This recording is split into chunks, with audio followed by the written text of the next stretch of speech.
Hello everyone, welcome to target for IQ. हमारी series चल रही है यूजीसी नेट और एआईबी से संबंधित। अभी हाल ही में यूजीसी नेट का रिजल्ट आया है, आपने देखी होगी, मेरिट बहुत हाई गई है, ठीक है ना, पेपर भी टफ आता है। तो इससे ही संबंधित हम कुछ इम्पोर्टेंट टॉपिक डिस्कस करते हैं। जैसे एक टॉपिक है राइट टू एजुकेशन।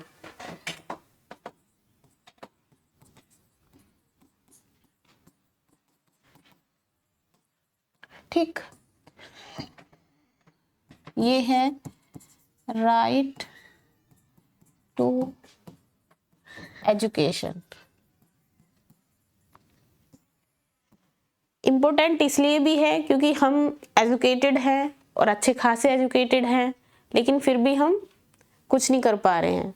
खैर, ये बात दूसरी है। तो राइट टू एजुकेशन क्या है? ये जो हमारा ओरिजिनल कॉन्स्टिट्यूशन था उसमें ये वाला राइट नहीं था, ठीक, राइट टू एजुकेशन का। तो उसके बाद एक केस आता है मोहिनी जैन वर्सेस महाराष्ट्र राज्य, 1992 का ये केस है।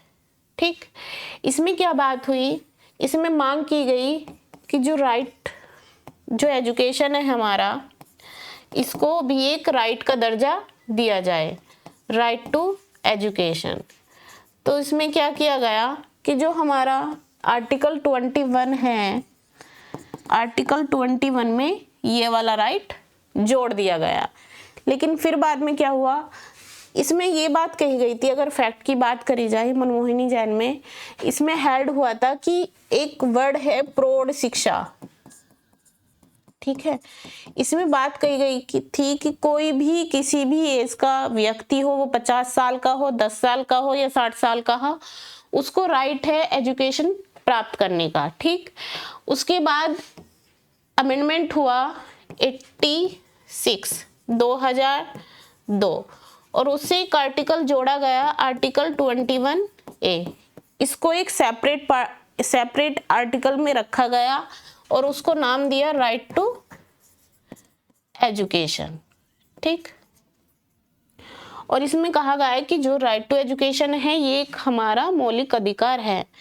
फिर उसके बाद एक केस आया उन्नी कृष्णन वर्सेस आंध्र प्रदेश राज्य, 1993 सुप्रीम कोर्ट। इसमें कहा गया, मनमोहिनी जैन में कहा गया था कि कोई किसी भी एज का व्यक्ति हो, वो सबको बेसिक शिक्षा दी जानी चाहिए। लेकिन इसमें एक लिमिटेशन लगा दी कि 6 से 14 वर्ष तक के बच्चे के लिए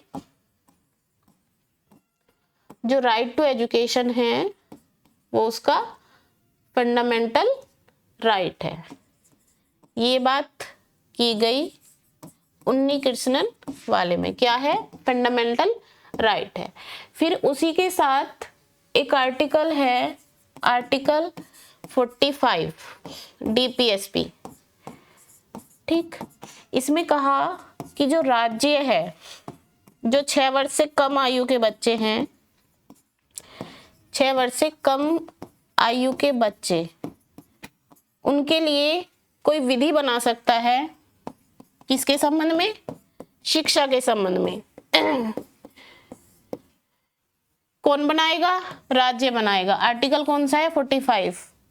जो आर्टिकल 21A था उसको किया गया था अंत्य स्थापित, ठीक, लेकिन जो हमारा आर्टिकल 45 है इसको किया गया था प्रतिस्थापित, सब्स्टिट्यूट।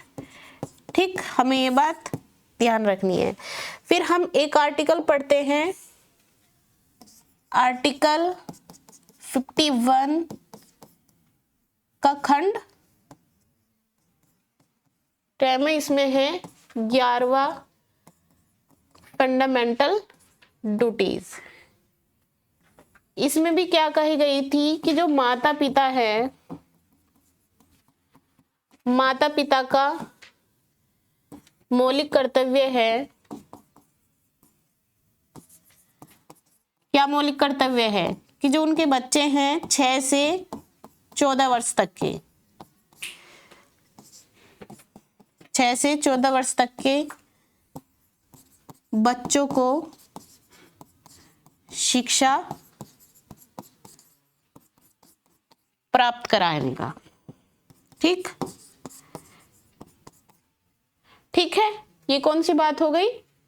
ये हो गई हमारी फंडामेंटल ड्यूटीज। तो हमारा जो राइट टू एजुकेशन है, हम इसको कनेक्ट करेंगे article 21A, article 45 DPSP, article 40 11वां फंडामेंटल ड्यूटीज। फिर हम केस लॉ की बात करेंगे। पहला केस आएगा मोहिनी जैन वर्सेस महाराष्ट्र राज्य 1992। उसके बाद केस आएगा उन्नी कृष्णन वर्सेस आंध्र प्रदेश 1993। तो ये हमारा हो गया राइट टू एजुकेशन कंप्लीट। ठीक, आर्टिकल से क्वेश्चन पूछेंगे, केस लॉ से क्वेश्चन पूछेंगे, बस हमें ये याद रखना है। इसको प्रतिस्थापित किया गया, इसको अंतिस्थापित किया गया, इसमें नया फंडामेंटल ड्यूटीज जोड़ी गई। ठीक, तो आज के लिए इतना। Thank you everyone.